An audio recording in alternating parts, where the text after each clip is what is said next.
Evrenin temel maddesi nedir? Su mu, toprak mı yoksa başka bir şey mi? Peki ya görünmez bir güç yani hava her şeyin kaynağı olabilir mi? Anaximenes bu soruya cesur bir yanıt verdi ve tarihin akışını değiştiren bir düşünce ortaya attı. Şimdi bu büyüleyici fikrin arkasındaki sırları keşfetmeye ne dersiniz?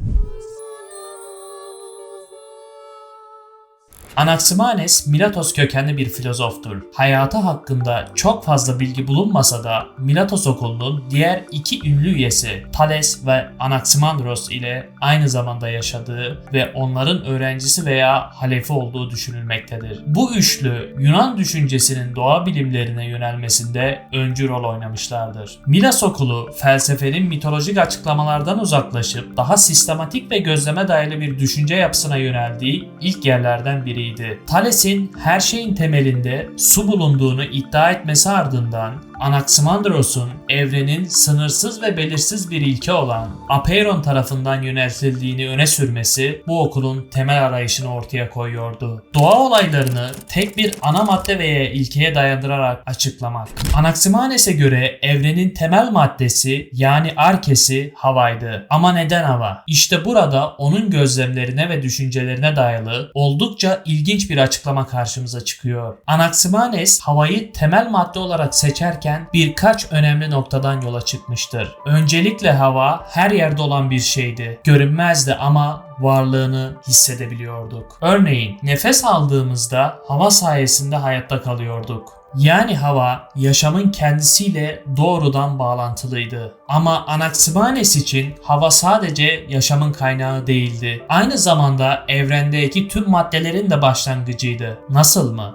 İşte burada onun yoğunlaşma ve seyrelme fikirleri devreye giriyor. Anaximenes havanın yoğunlaşarak daha ağır maddelere ve seyrelerek daha hafif maddelere dönüşebileceğini düşündü. Bu onun evrendeki değişimi açıklamak için kullandığı temel mekanizmaydı. Anaximenes diyor ki hava yoğunlaştığında önce suya, sonra toprağa ve nihayet taş gibi katı maddelere dönüşüyor. Seyrelmeye başladığında ise daha enerjik bir hale gelir ve sonunda ateşe dönüşür. Tabi bugün bilimsel olarak havanın doğrudan suya ya da taşa dönüşemeyeceğini biliyoruz. Ancak Anaximenes'in bu fikri doğayı gözlemleyerek geliştirdiği bir açıklamaydı. O dönemki bilgilerle yağmurun oluşumunu, bulutların yoğunlaşmasını ya da suyun buharlaşmasını anlamaya çalışıyordu. Havanın sürekli hareket halinde olduğunu ve yoğunlaştığında daha ağır bir forma dönüşerek suya dönüştüğünü savunuyordu. Bu sürecin bulutların oluşumu sırasında gerçekleştiğini düşünüyordu. Hava önce yoğunlaşarak bulut haline geliyor, ardından daha da yoğunlaşıp suya dönüşüyordu. Yani havanın her şeyin kaynağı olduğu fikri onun gözlemlerine ve doğaya dair sezgilerine dayanıyordu. Bu düşünce neden bu kadar önemli? Çünkü Anaximenes evrendeki tüm çeşitliliğin tek bir kaynağa dayandırmaya çalışıyordu. Çünkü Anaximenes havayı sürekli bir dönüşüm içinde olan ve her şeyi birleştiren bir unsur olarak gördü. Bu yaklaşım sadece bir filozofun bireysel görüşü olmaktan öte doğayı anlamaya yönelik sistematik bir çabanın parçasıydı. Anaximenes'in bu teorisi antik Yunan felsefesinin mitolojik açıklamalardan sıyrılıp daha gözlemsel ve mantıksal bir yola girdiği dönemi temsil ediyor. Her şeyin kökenini tek bir maddeye bağlama çabası o dönemde hem cesur hem de yenilikçi bir düşünceydi.